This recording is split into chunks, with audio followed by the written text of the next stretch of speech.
Ladies and gentlemen, a very warm welcome and a very good morning to you all. My name is Aditya Malik, and it's an honor to welcome you all for the 4th edition of Fresh India Show here at Welcome Hotel ITC, New Delhi.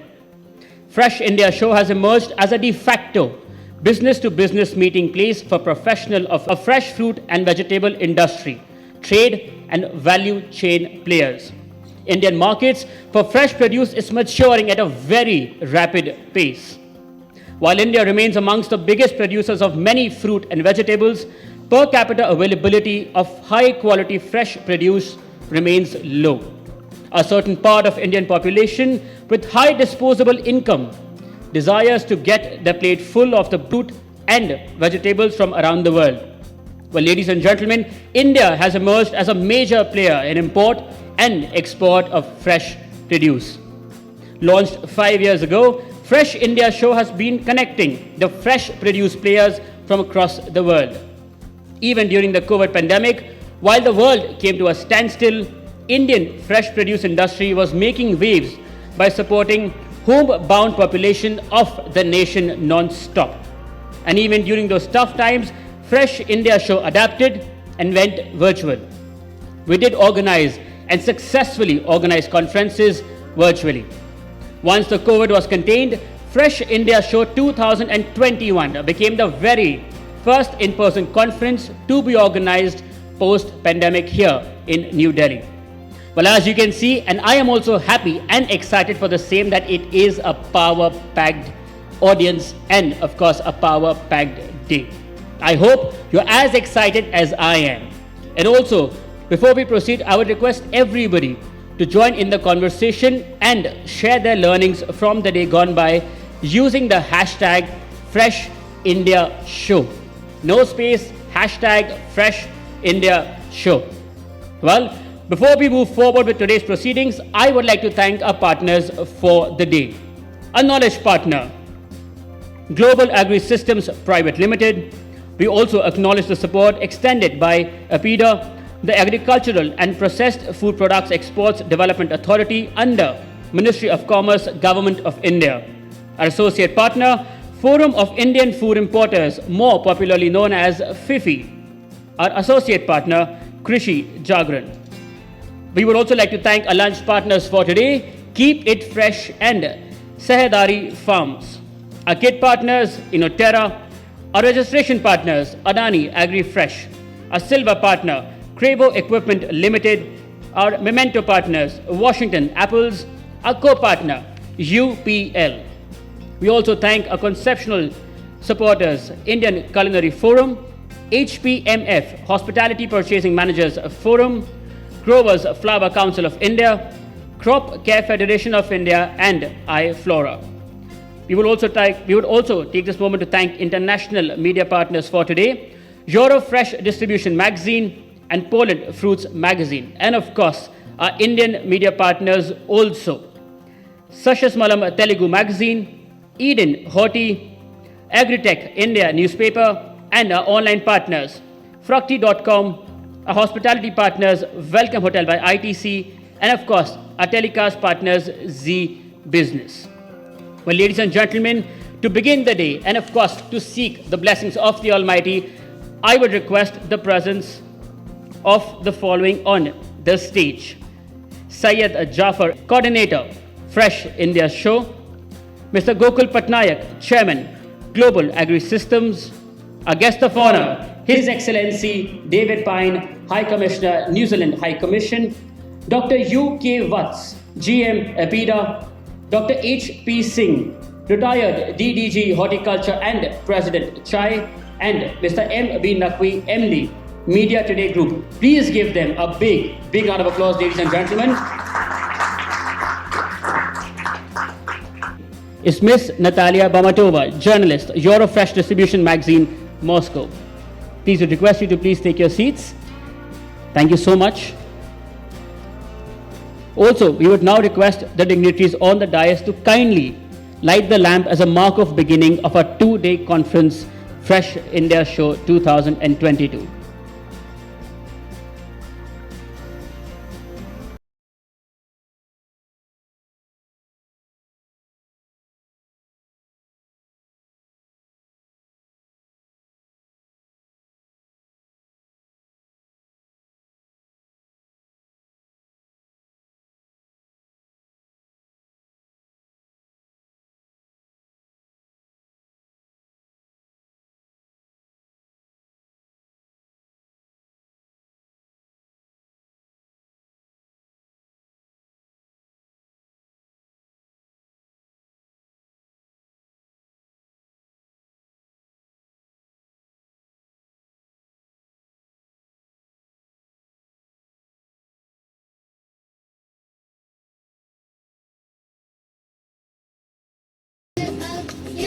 take your seats.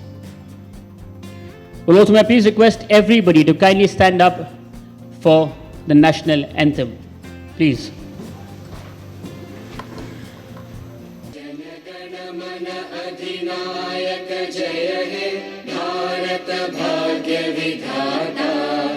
Punjab Sindh Gujarat Maratha Dravid Utkal बंगा विंध्य हिमाचल यमुना गंगा उच्चल जलधि तरंगा तव शुभ नामे जागे तव शुभ आशीष मांगे गाहे तव जय गाथा जन गण मंगलदायक जय हे भारत भाग्य विधाता जय हे जय हे जय हे जय जय जय जय हे.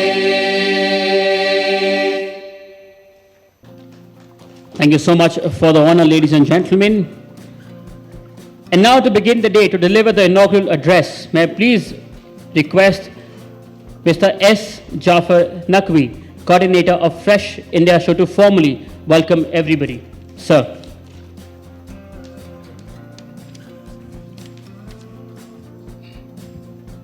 Good morning, ladies and gentlemen. It's my honor to be welcoming you to this 4th edition of Fresh India Show in month of June. The last show was postponed many times, so it's really I'm feeling excited that we are now out of the entire COVID issues. This sector, that is fresh word is associated with it, and I can see fresh faces over here. A lot of people are feeling happy, and we can see it on the faces of all the participants who are coming from different parts of the nation and abroad. Of course, we'll be talking about fresh fruits, fresh vegetables, or freshly packed or processed perishable commodities. Feeling fresh, and this 4th edition of Fresh India Show is a journey that was taken to connect fresh produce industry, and thankfully we have been doing it for the last 5 years. I would like to welcome all the delegates that have come from different parts, all exhibitors, our sponsors, our partners, our conceptual sponsors, our supporters, and most important, our resource speakers, of chairmen of different sessions, moderators of different panel discussions, and of course the resource speakers who will be enriching us with their knowledge. So I think instead of discussing too many things, I had noted down a lot of things, but I would say thanks to all of you and welcome to all of you to Fresh India Show 2022. Thank you.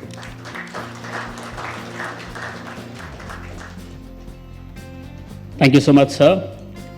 May I please request the presence of Ms. Natalia Bamatova, journalist, Eurofest Distribution Magazine, Moscow, for her remarks. Ma'am, please give her a big round of applause, everybody. This is the morning, let's get this going. Yes. Hello everyone. I thank you very much, the organizers of this event and the sponsors, to invite me here, to having me here. And it is an honor for me to give the presentation about the situation on European markets and global situation with the retail, e-commerce, and some new trends. I'm happy to come again to India. I like this country, and I wish you all the best in all the business, not only agricultural but all other business, because you are very hardworking people and very positive, and it's always a pleasure to communicate with you. Thank you. So later I will speak more in details about the situation on the market.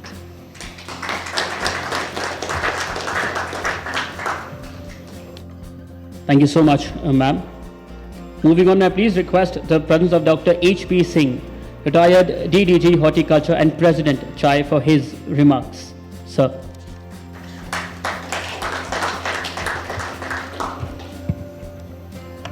Good morning to all of you.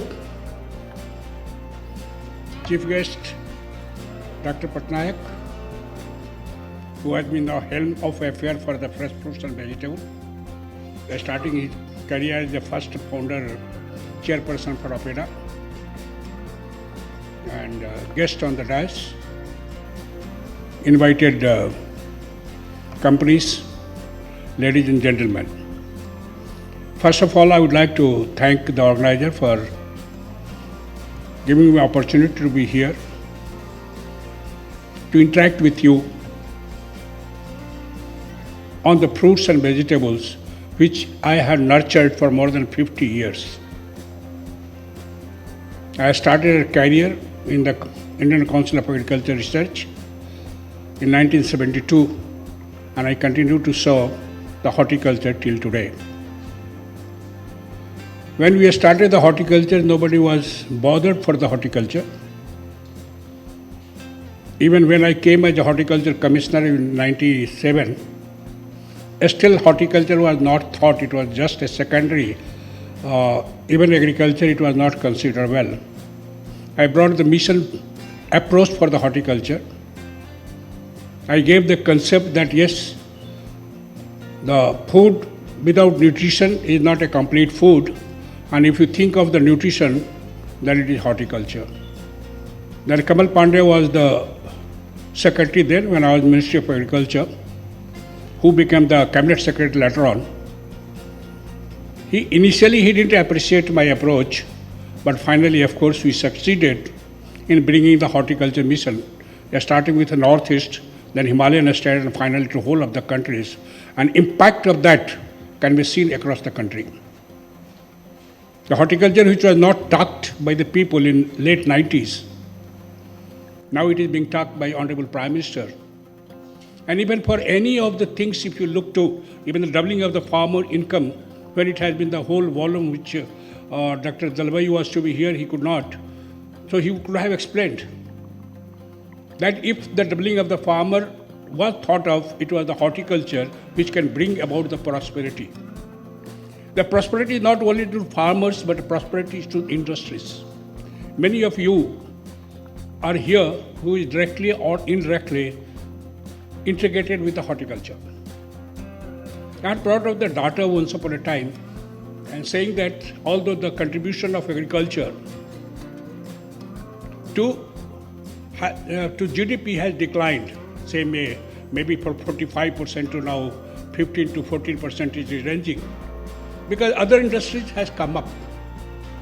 But if you look to the contributions of the agri-business, especially in the horticulture, it is almost like 29% is contribution to the agri-business. If you think of the fertilizer, if the soluble fertilizer, if you think of the transportation, more than 50% of transportation system is engaged in agriculture for transporting the inputs or transporting the fruits and vegetables. But many times we have been ignoring the sector which is more than larger than the finance. Government policies also comes, yes, I am very happy that many of the policy changes has taken place. But still it is not enough, much more has to be done.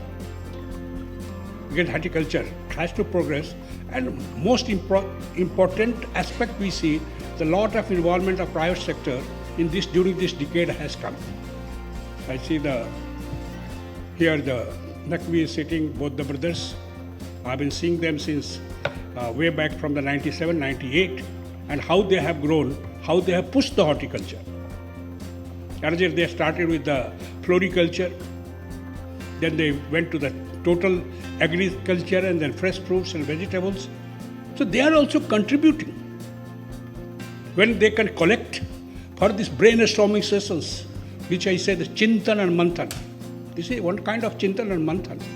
And when you do the Chintan and Manthan, so when Chintan and Manthan was done, the sea was stirred, the Amrit came. The people became that, all the people, they became immortal. But here when you are doing the Chintan and Manthan, new knowledge comes. Many times people say that why we are here in discussing. No, I have seen that any of these such type of Chintan and Manthan conferences, this brings the revolution. The revolution may not come tomorrow, but if you see the due course of time, the revolution takes place. Way back in 98, the floriculture industry came. It was in trouble. APEDA gave that report that no, floriculture is not a viable industry here. I was made as chairperson to go into the details. I said, the problem is just like of any nascent industry is there, this is the problem for floriculture. Because our logistics has not been prepared to do that exports and all that. And now today, if you see the floriculture industries has increased so much in volume, maybe the export has not gone so much, but as domestic is concerned, it has grown.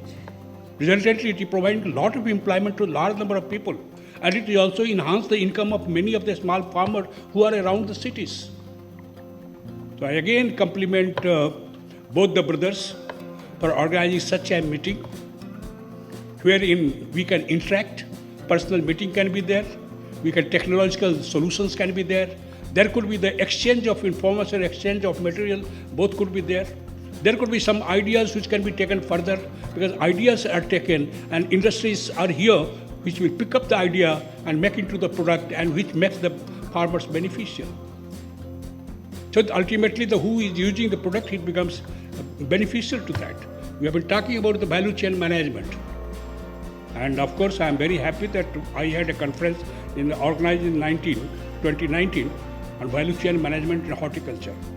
And now, of course, I find that people are talking about the value chain management across. I visited Sayadri Farm.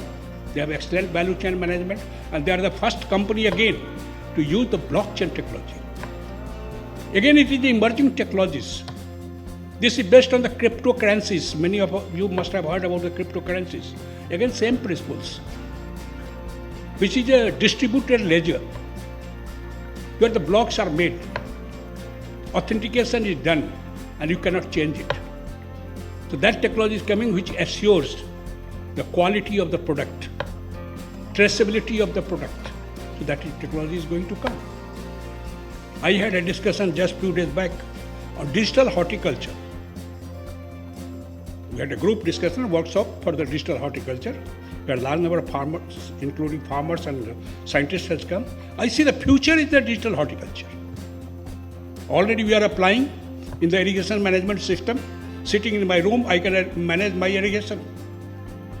Even in my house, I have a small garden, I can manage my own irrigation. Even I go home, I manage my irrigation, plants are getting the water. So this is the digital. Nutrients you can manage. We can go for drone technologies where you can have the images. We can identify which plants require that. Recently, one of my colleagues, Parihar, we have the paper to be presented in the invited paper in the Congress. It is coming in the Angers in France on 14th to 20th. Then we had taken the variability studies based on the remote sensing. Even I had a quest study with banana. And even in Rabayan area, we can see that we can identify the variability in the farm and we can tell to the farmers, your farm is suffering from such and such. So that is the technology going to come. Artificial intelligence, this is another areas which is catching up. Then of course, many of you know the digital marketing, content marketing,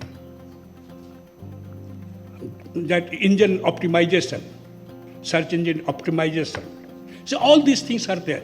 And I think all of you are here. I will come back again, maybe in the afternoon because I have some engagements. So I may be leaving for some time. But again, I will come back.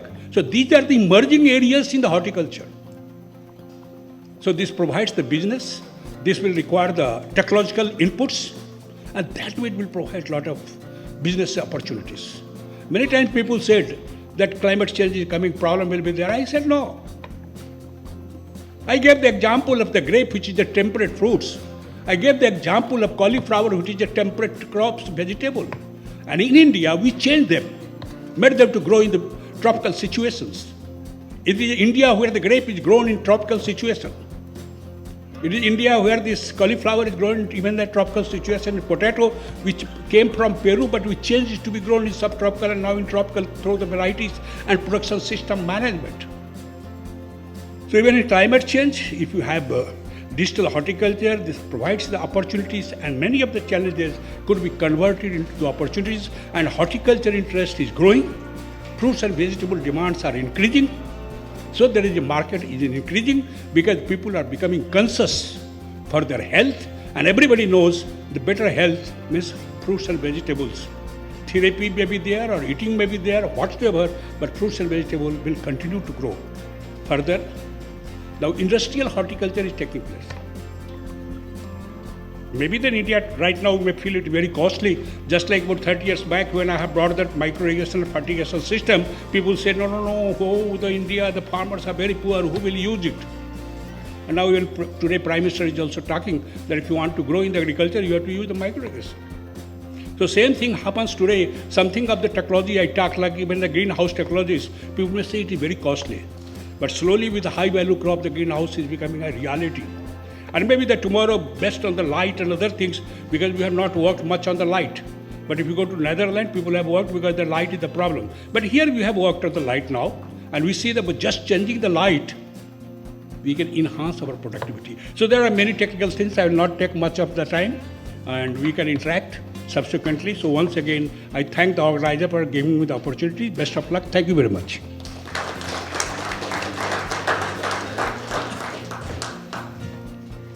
Thank you so much, sir. May I please request Dr. U.K. Watts, JM EPIDA, for his opening remarks. Sir. Good morning. Good morning to all the audience, especially the invitees from the embassies. We are an export promotion and development authority under Ministry of Commerce. So I will be talking only on the export promotion today. So its subject is only Indian fruits and vegetable and the potential to export.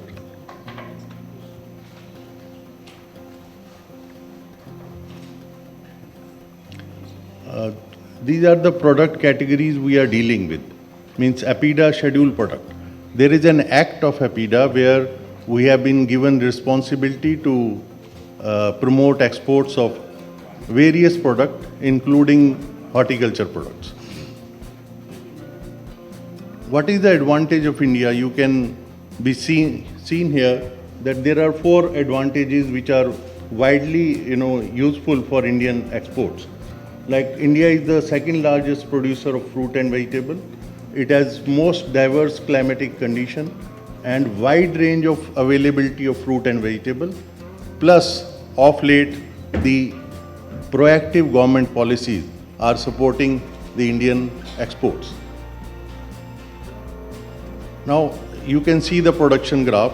As H.P. Singh sir explained, we started with the production at a very lower level, and over the decade you can see that how much it has progressed. Even I will show in the next slide that even still it's growing. About the exports, in 2021, this is the export of fruit and vegetable in total. But if you add simply preserved and preserved fruit and vegetable also, it will reach to $3 billion. The export of fresh part is $1.32 billion. And the major markets are mentioned mainly UAE, Bangladesh, Netherlands, Malaysia, UK, Sri Lanka. These are the major markets today. But we are expanding and we are having the access to most of the markets now. Even the mango export to USA has shown a very progressing trend. Now more and more vegetables and fruits are being added to the basket for exports. Now these I have already mentioned, but the last portion you can see that export of fruits was worth $674.53 million USD. The major fruits being, this is the market trend of vegetables. This is basically for onions and fresh vegetables. The total value is 667 USD millions in 2021. Now major fruits. If you can see, grapes, pomegranate, mangoes, bananas, and now citrus, plus other fruits. Means other fruits include lot of watermelons and other fruits like sapota or even new fruits are being added in the basket. But the trend and the component of basket like grapes, pomegranate, mangoes, bananas, these have been the major fruit being exported from India. In vegetable, the major portion is for onions and some mixed vegetables plus green chilies and vegetables which are in demand in international market in Europe like okra. I have a single slides also. You can see what is the trending now. Trending now is pomegranate arils, coconut in little preserved form or frozen or chilled. Then cherries and dragon fruit we have started. Now we are doing a lot of jackfruit in fresh and processed form. So we are developing export of jackfruit like product which is healthy, which is useful for the health. And then northeastern region we have not touched earlier. Now the development in northeast is that all airports are upgraded. So we have a connectivity between northeast and other parts of the country, and export is happening for lemon and pineapple also. We are also venturing into processed and dehydrated form of vegetables like IQF, which has a long shelf life. In vegetables, we are going into frozen vegetables, baby corn, drumsticks, turmeric, ginger, garlic, and now saffron from J&K. Mangoes, as you all know, the largest variety of mangoes is available in India.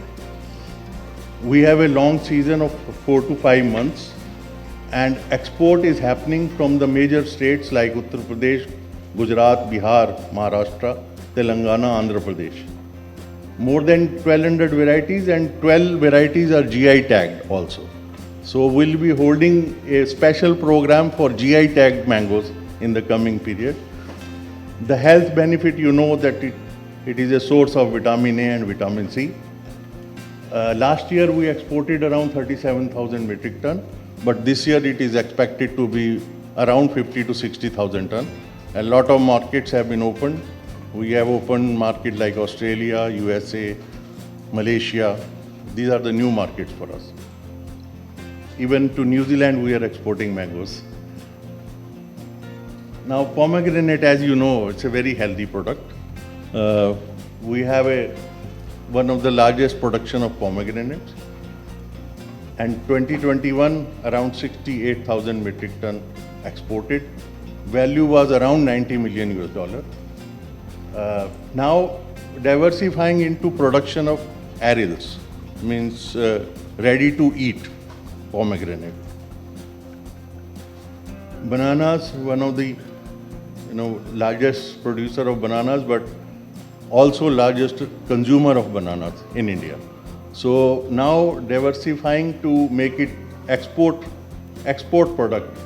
We are competing with Philippines and all because of the price variation and the difficulty in transportation plus shelf life. That is the reason we have been slow. But now it is picking up, and we have new experimentation in transporting bananas from the hinter region by train to the exit port. So that is the success we got in the last 1 or 2 years. Grapes, as you all know, major product for exports to Europe, but it is going to many other countries, including China now. The grape quality, as you know, is well known to all European countries. We have a very good traceability system for grapes. That is why it's a success. Traceability ensures that all grape is moved through a chain. All the quality and testing is done through networking only. This network, which is called GrapeNet, and even importer can access this GrapeNet to see the container and the source of material. So this is well established, And we are working in the similar model to other fruits, including banana and pomegranate. So at the same time, farmer will know that to which exporter they are selling, importer will know from which exporter and which farm they are buying. So this is, we are developing for all the fruits, including the major fruits, banana and pomegranate. This is a new fruit on the basket. We are just in a development stage. We have supported few shipments from the Gujarat region to London and Bahrain also. It's from the remote place. So what we have to do is cutting the transportation costs is the major issue. Otherwise, all the things are in place. So we are also ready with exporting dragon fruit now. The northeastern part is having the very good quality kiwis now. So although our demand in India itself is huge, but there is a separate variety which we have grown, and it is being used for even processing like wines, into wines. Pineapple is also another product which we are focusing on. There is one or two exporter here who are diversifying into from banana to pineapple. So I hope this will be the new product where there is a lot of demand and we can replace Philippines, because we have lot of production in northeastern region and the southern part of India. So this can become another product of high potential.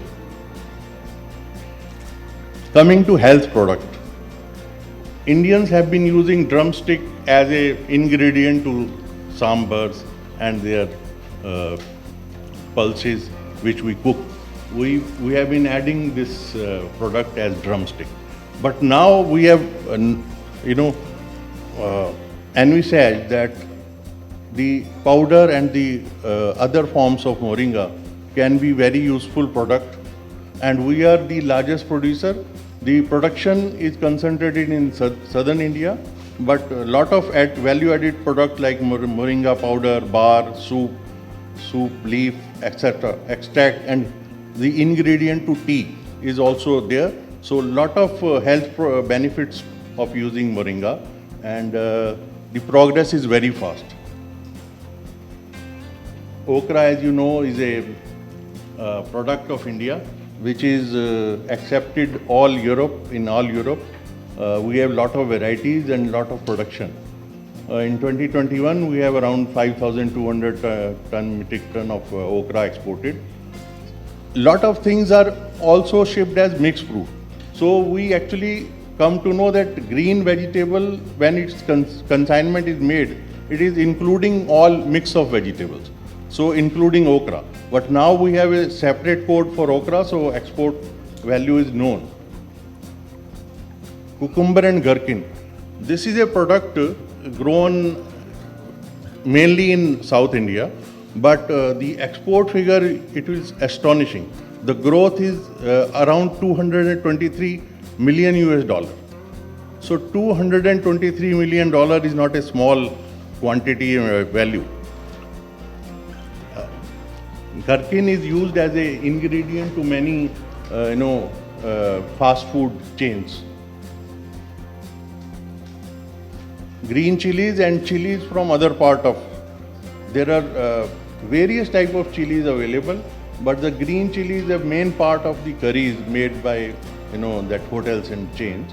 So green chili is also one of the very potential product from India. Onion, as you know, largest producer, one of the largest exporter also. We have a very special variety, pungency and TSS is very good in Indian onions. That is why the export has been rising and rising. Around 1 million ton of onion has been exported this year, and up to 1.5 million ton was exported 2-3 years back. This is just a picture to show that how much variety we have. The bitter gourd, the peas, the beans, gourds, etc. Aubergines. Now, how do we support farmers? One of the issue discussed many times that how to support farmers. So farmers having small area, having fragmented production are not coming together to make a farmer-producer company to consolidate the product. The farmer-producer company is making a cluster. So this is a way of consolidation of produce. The main problem was that farmers is having this small area. So this policy will help either to directly export or through exporter organization who are already into business. They can do direct export, or they can we can link them with the direct importers, like in meetings like this. So FPC, now one major FPC is there of the grapes. So they will have the opportunity to directly export. So farmers will be connected to the international market through this means. So one of the method, we are promoting farmers and their incomes. The state-of-art pack houses, we support the establishment of pack houses. There are many exporters here who have used the infrastructure scheme to upgrade their facilities.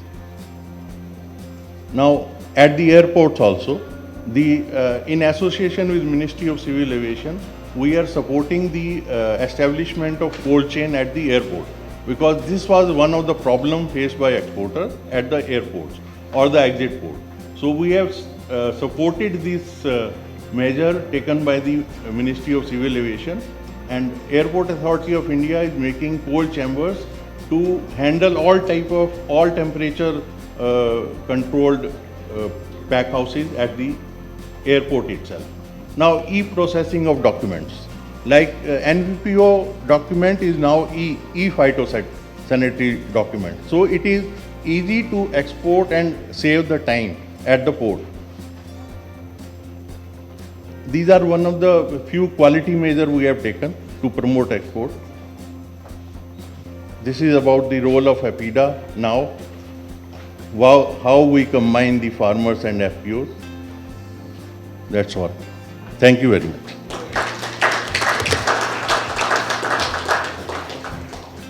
Thank you so much, sir. And now, ladies and gentlemen, please join me in welcoming His Excellency David Pine, High Commissioner, New Zealand High Commission, to please say a few words.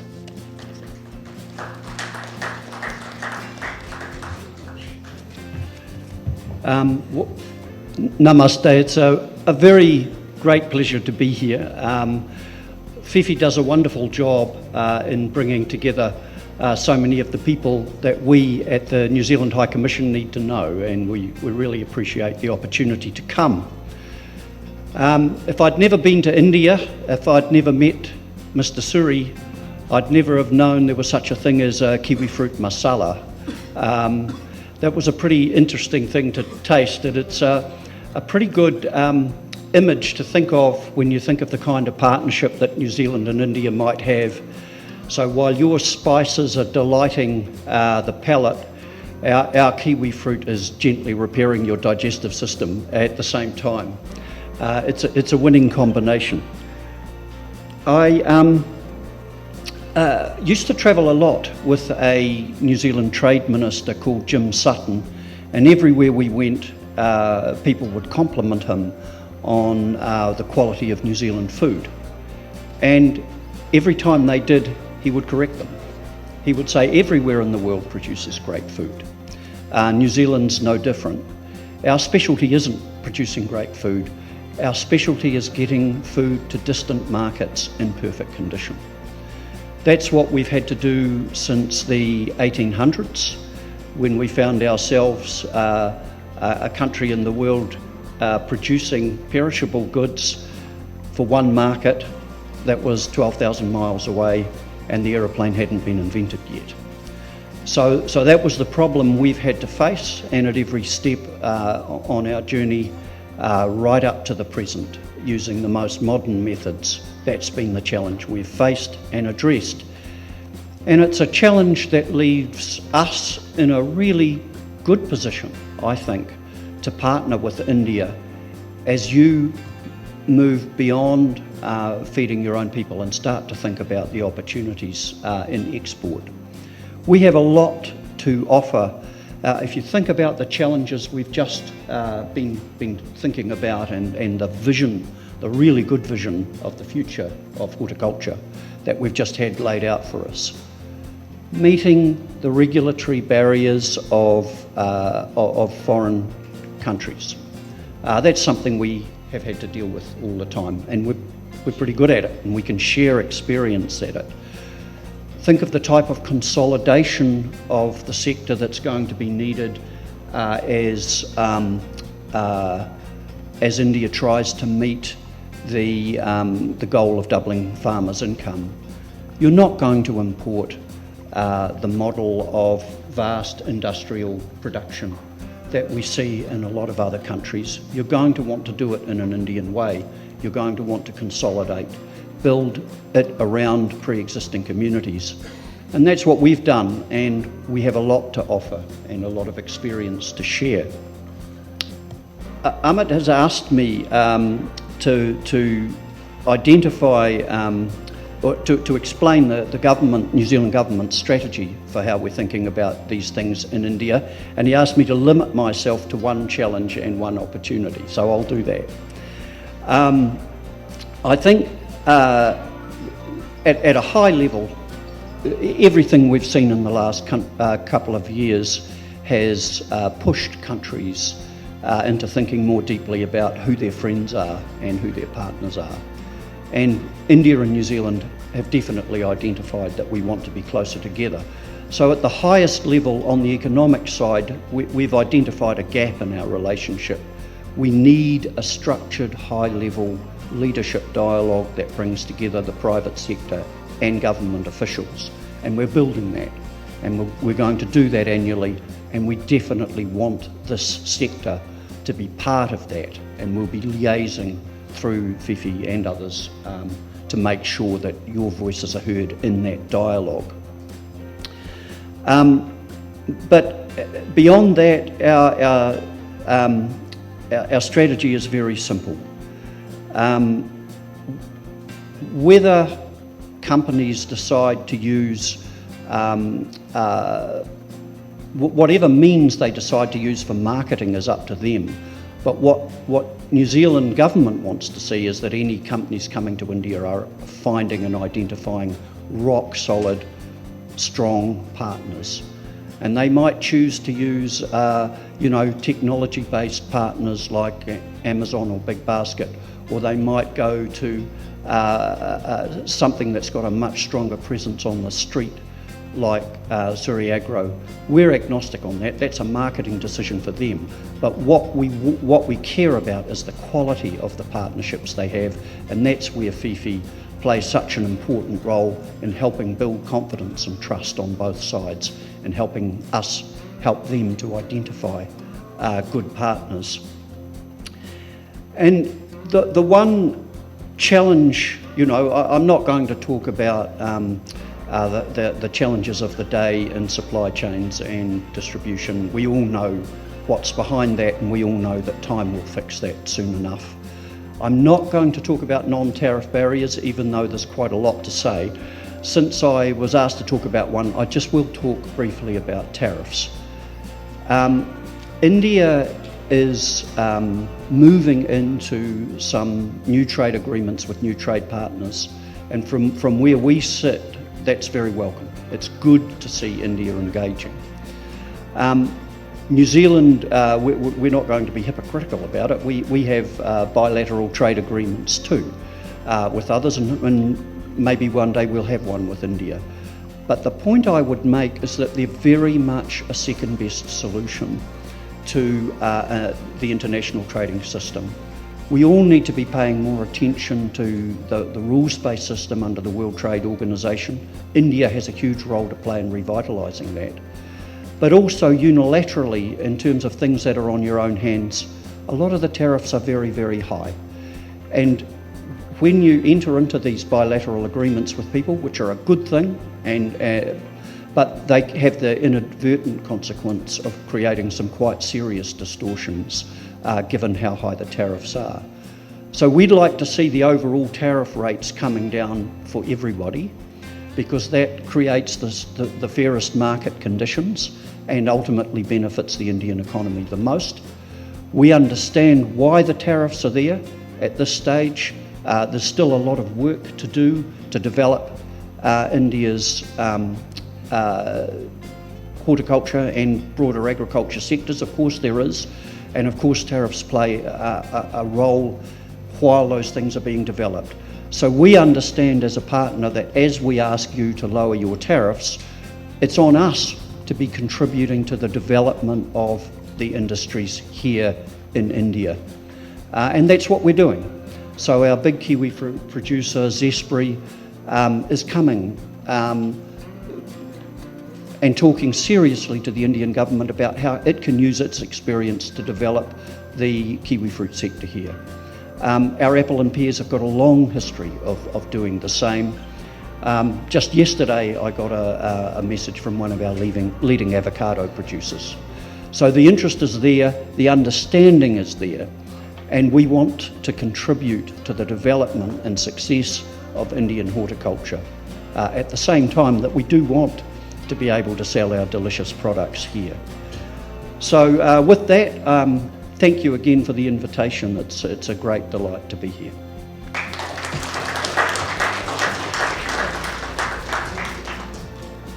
Thank you so much, sir. And now may I please request the convener of this conference and also the chairman of Global Agri Systems, Mr. Gokul Patnaik, to please deliver the presidential address. Good morning, ladies and gentlemen. Your Excellency, Mr. David Pine, the High Commissioner of New Zealand, friends on the dais, all the representative of diplomatic forces. I understand that as many as 7, other than New Zealand, 7 other countries are represented by their agriculture councillors or attaches, and my friends, the horticulture experts and gurus of fruits and vegetables. India is a wonderful country. We grow lots of fruits and vegetables. The total volume grown last year was 329 million tons of fruits and vegetables, which is much more than the food grains grown in India. It was not so a decade back. Food grains were our main concern. Fruits and vegetables was something that we just lived by. But today, fruits and vegetables have overtaken the total production of the food grains. We do about 100 million tons of fruits, 200 million tons, 196 million tons of vegetables if you want to be exact. So fruits and vegetables have become more than the dietary needs. We are, in fact, our average dietary per capita availability of fruits and vegetables in India now is, according to the ICAR, is about 540 grams per day, which is as much as is recommended by the World Health Organization for dietary needs of a person. So it's not the availability which is a matter of great concern now. What has happened? Why suddenly this interest in fruits and vegetables? First of all, in the last 2-3 years, pandemic has given us a big shake-up. They told us that our diet must be healthy, we must grow immunity, and nothing gives you more immunity than fruits and vegetables. Particularly, you all know that colored fruits have a lot of immunity boosters in them, whether it is purple or pink or whatever the color. Different colors have different elements which give you immunity. So people are growing fruits and vegetables. People are eating more fruits and vegetables. In fact, in the last 10 years, I took if you look at the statistics, last 10 years, the increased growth of fruits in India has been a tremendous 35% per year, 35% per year on fruits. Of course, we started from a low base, but 35% is something to be proud of. Vegetables have also grown about 10%. But I must admit at the same time that the growth has come mainly from area expansion. little bit from productivity increase, but not as much as expected. Most of our productivity figures are much lower than the best international standards.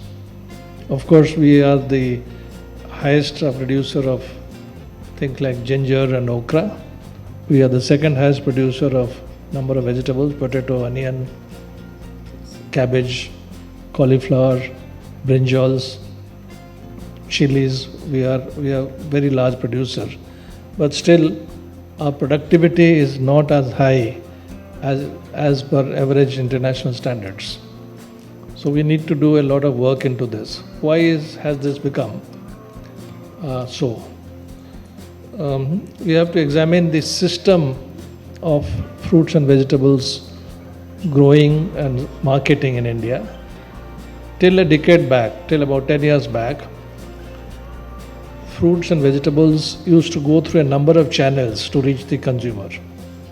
In fact, my company had done a study in 1996 in 5 metros of India: Delhi, Bangalore, Bombay, Calcutta, Hyderabad. And we found that on average between the farmer and the consumer, there are at least 6 intermediaries, 6 steps. It goes to the aggregator, then goes to the wholesaler, then to the sub-wholesaler, then to the retailer. Then at every stage, not only is the price added, but the quality also deteriorates. And at the end of the day, the small retailer is just interested in selling his product, because as you know, many of you live in Delhi would know, early morning a truck comes and distributes products to the pushcart people. They buy it in the morning, sell it during the day, and next morning when the truck comes, they pay the money. So they buy it on credit for the day, and next day they pay off. This was the system earlier. With what happens with this system is that the person is not interested in what's going to happen in the long run, what's going to happen tomorrow. He's not interested, because it's a daily business. Every day he's just interested, what's the price today? Am I going to sell all my products today, or is it going to be left over for waste? So he's not interested in the overall industry, overall health of the products. But I'm glad to know that there are some definite trends which show that things are changing. First trend, I would say that today, you see, let me just go back a bit. Out of 329 million tons that we produce, people just talked about export. What is our export? Minuscule. We produce 12% of the world production in fruits and vegetables, 12%. But we export less, our exports are less than 1%. So most of it is used in the country. The total export last year, figures were given by APIDA, but total export last year was about 5 crores of fruits and 5 crores of vegetables. About 10 crores was total export, which is minuscule compared to what we produce. This is because our production level, the system does not allow us to produce good quality products which are exportable, or products which are in demand. I'm glad to say that one trend that is very welcome trend is that today I would say that corporatization of horticulture industry has come in. Companies have started taking an interest in this. Companies like Adani, companies like Reliance, companies like Mahindra's, companies like ITC have got into fruits and vegetables. When companies go in, they look at the long term. They look at what is going to happen tomorrow, not only daily business. So they look at it in a long term, and they look at the whole value chain. This is the change that has come in, that today we are looking at the entire value chain of the industry, and therefore we are more concerned about 4 things. We are more concerned about quality, because unless you keep the quality, it will consistency in quality. We are worried about the safety, because if something goes wrong and tomorrow your whole company will get a bad name. And we are worried about loss, how much loss on the way, and we are worried about waste. So packaging has improved, the color, the sorting, grading has improved.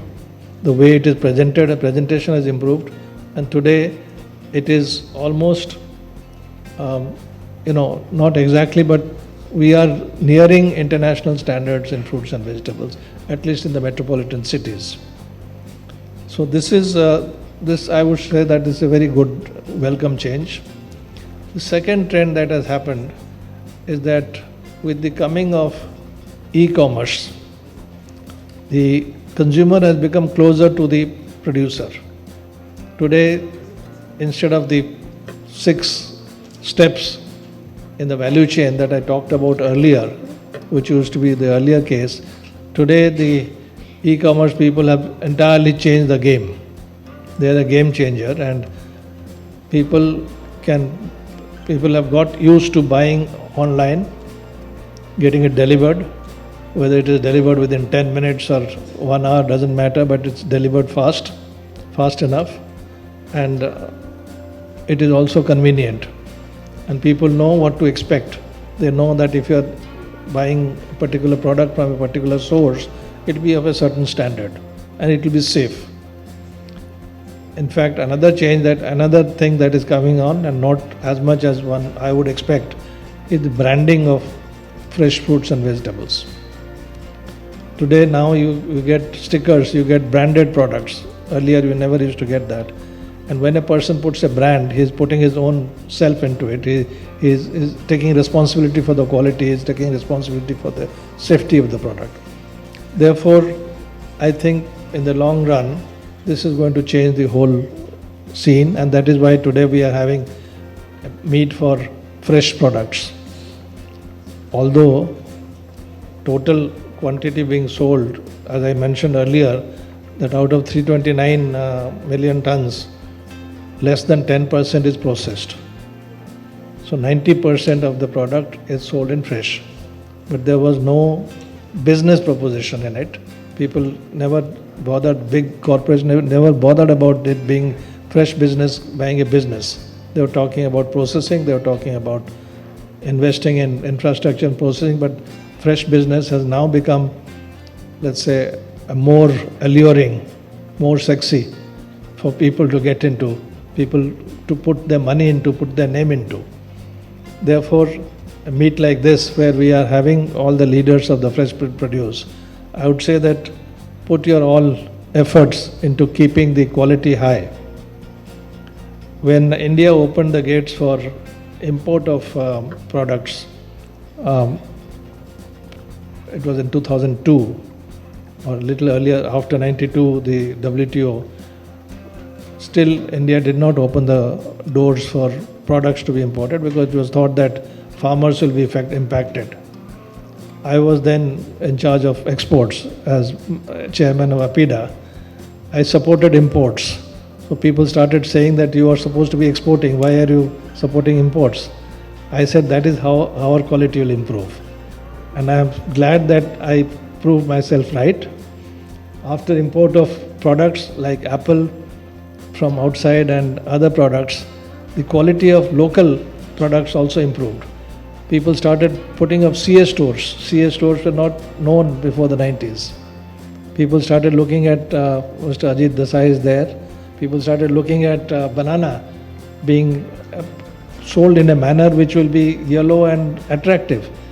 Earlier we used to think that chitri banana, which are, which have some blemishes on them, were supposed to be sweeter. This was the fad that was being thought about. Today, they saw the bananas by Chiquita and Dole as if they are produced in a factory, uniform colors. So Mr. Desai went in for having pack house for bananas which will produce uniform colored bananas.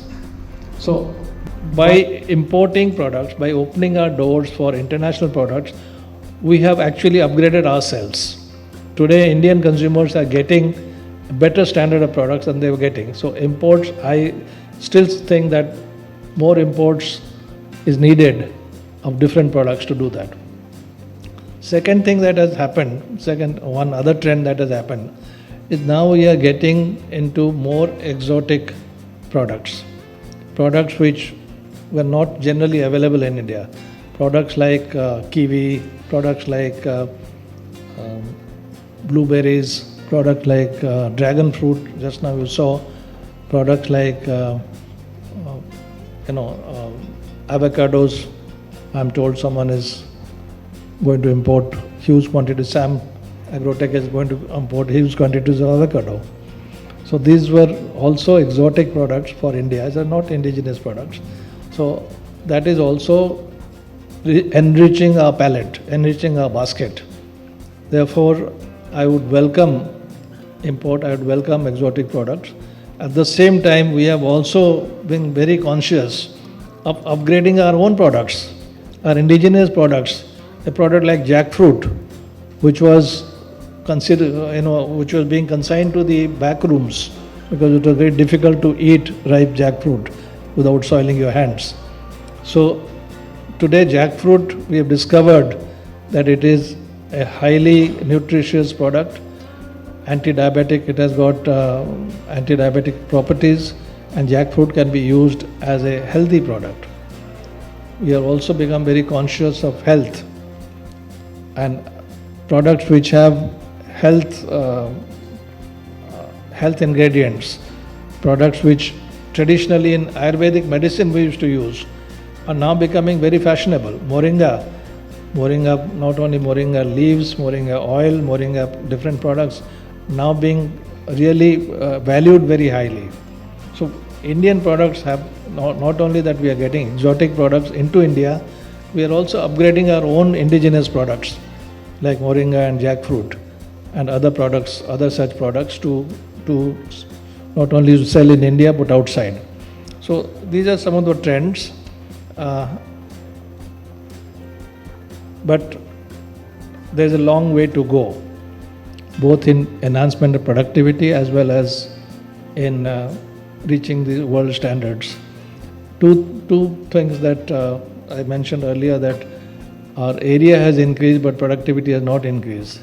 The main problem has been lack of infrastructure and lack of application of technology. In fact, yesterday I took this opportunity to have a group of the CEOs, we had a round table of CEOs, discuss what can be done for increasing enhancement of fresh produce trade, both domestically as well as for imports. And a number of suggestions, very constructive suggestions came up. We are collating it together and we'll present it to the government and try for it.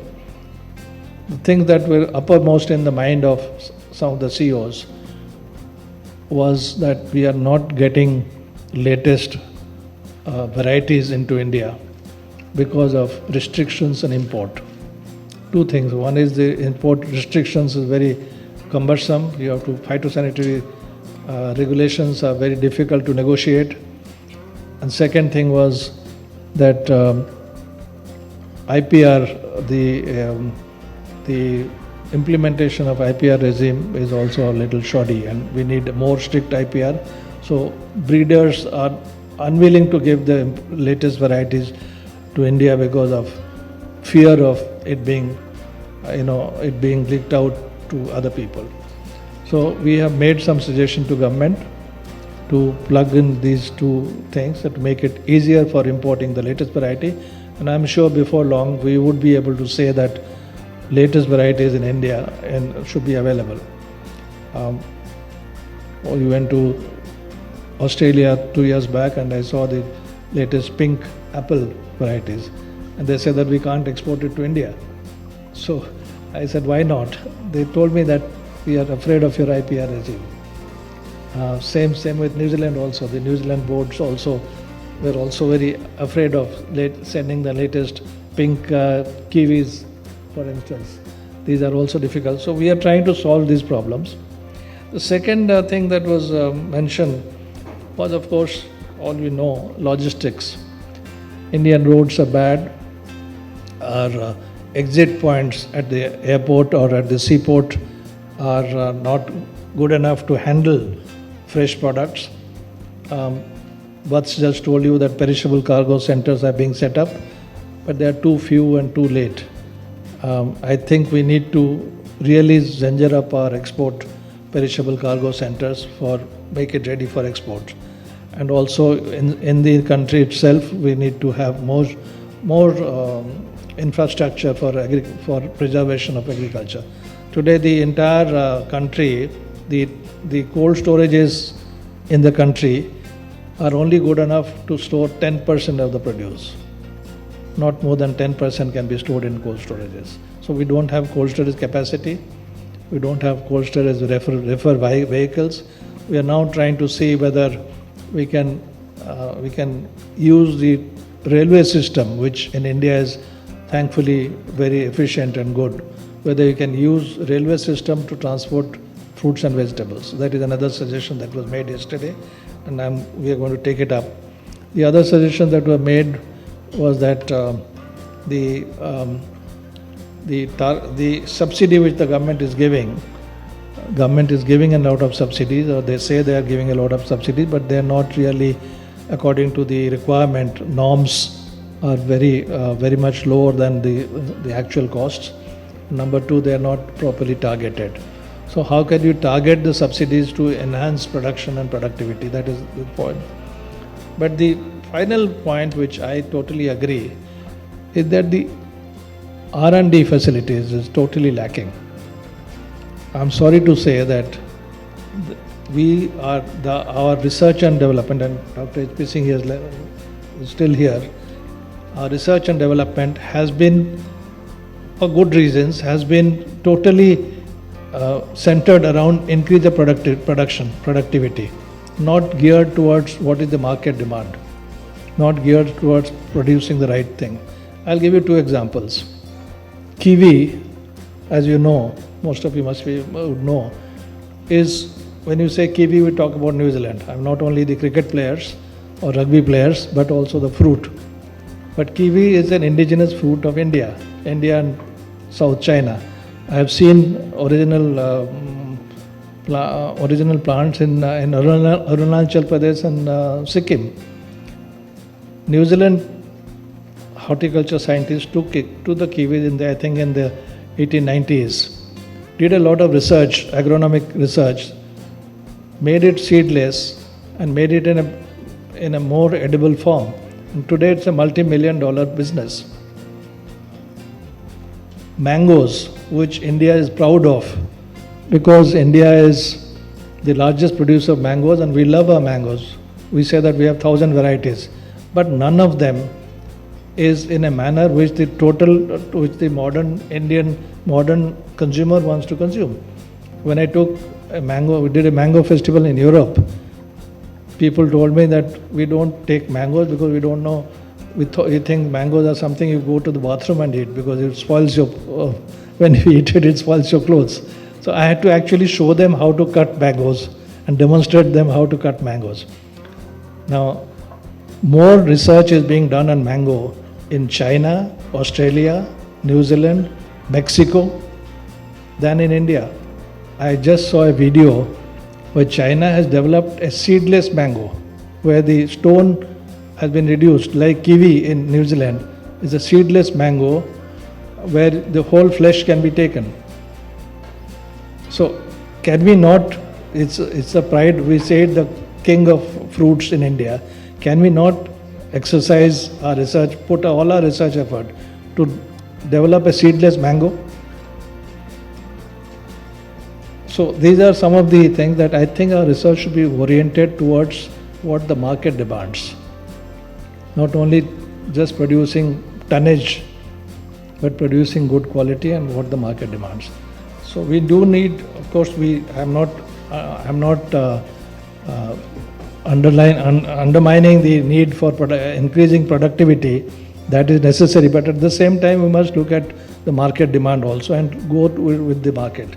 Even colors should be according to this thing. Mr. H.P. Singh talked about flowers, floriculture. That is another area where I think we have great potential. Last year was the International Year of Fruits and Vegetables, and 1921, that was the International Year of Fruits and Vegetables, and the ICAR brought out a publication of Indian fruits and vegetables, Indian horticulture products in honor of that. And only yesterday I had a look at it. I was very thrilled to find that in the ICR it was noted that during 91 to 96, 170 export-oriented units in floriculture were set up in India, producing something like 1,575,000 stems of flowers. It gave me a lot of kick because 91, 96 were the exact years when I was chairman APIDA, and we started floriculture.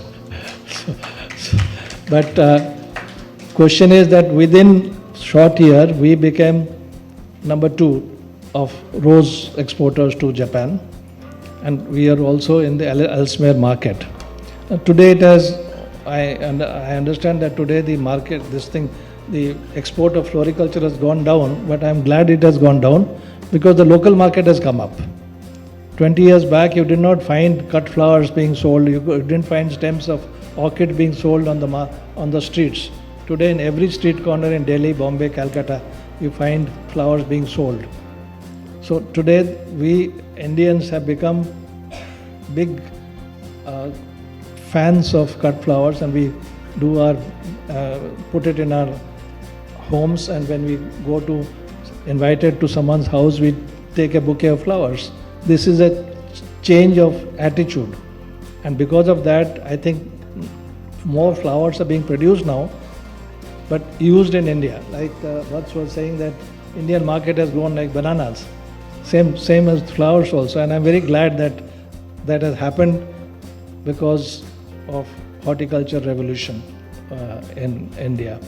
So as I said, number of things are happening, but I think if a game changer will be in future, the game changer will be the e-commerce, contraction of the long supply chain, direct from producer to consumer, which will transmit the demand. If that happens, then the demand will be transmitted immediately. Because if there are 6 steps in between, then by the time the market signals go to the producer, it is lost. Producer doesn't know what the market wants, market doesn't know what the producer is producing. So today the contraction of the supply chain, which has come in because of the advent of e-commerce, is going to be a real game changer, and also making the people more conscious. I would not say that COVID has been a blessing. It has not been a blessing, but it has been a wake-up call for many of us to have our diets to go towards more nutritious diet, and people are using more fruits and vegetables than ever before. And I am sure that for people who are interested in fresh trade, fresh produce trade, this is a welcome change, and more demand will be there, more and more production will be there. Let us hope that this demand continues and we continue to give quality products, safe products to the consumer to satisfy their nutrition need. Thank you.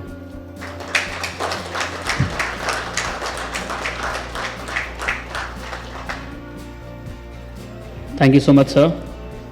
May I please request Mr. Syed Jafar Naqvi to propose a word of thanks. Sir. Thank you so much, Aditya. It's my pleasure to propose this formal vote of thanks to all the supporting bodies. First, I would like to begin. I would like to thank Shri Gokul Patnaik from Global Agri Systems as our convener. Indeed, this program was conceptualized, and he was able to get the best of the minds from all across India to this conference. Thank you, thank you, Shri Gokul Patnaik. I would like to thank Dr. H.P. Singh, Chairman of CHAI, the Confederation of Horticulture Associations in India. I would like to thank His Excellency David Pine, High Commissioner of New Zealand in India. Thank you, sir. I would like to thank Mr. U.K. Vats, General Manager from APIDA, not only for joining us, telling about APIDA, but of course supporting the activity. I would like to thank all the delegates, exhibitors, and our media partners, as also online media, Z Media, and hospitality partner, our system suppliers, everybody, since all the supporting bodies of Fresh India Show. And I request Aditya, please continue. Thank you all of you. Thank you so much, sir.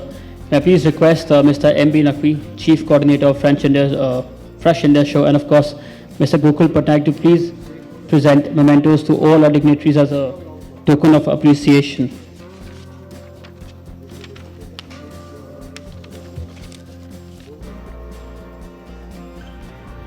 First to Dr. H.P. Singh.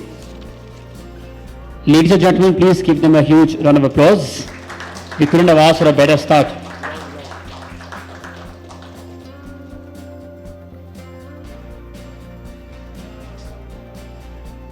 His Excellency David Pine.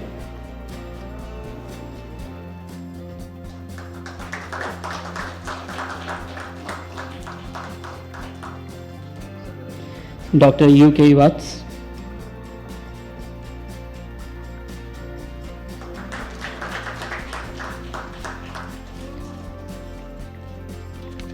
Ms. Natalia.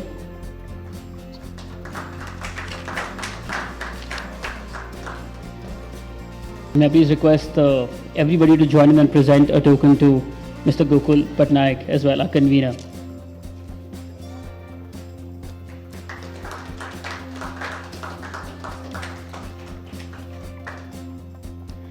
Thank you so much everybody. May I please request everybody to please take their seats downstairs. Thank you so much for joining us and of course for giving us the opening at the conference theatre. Thank you.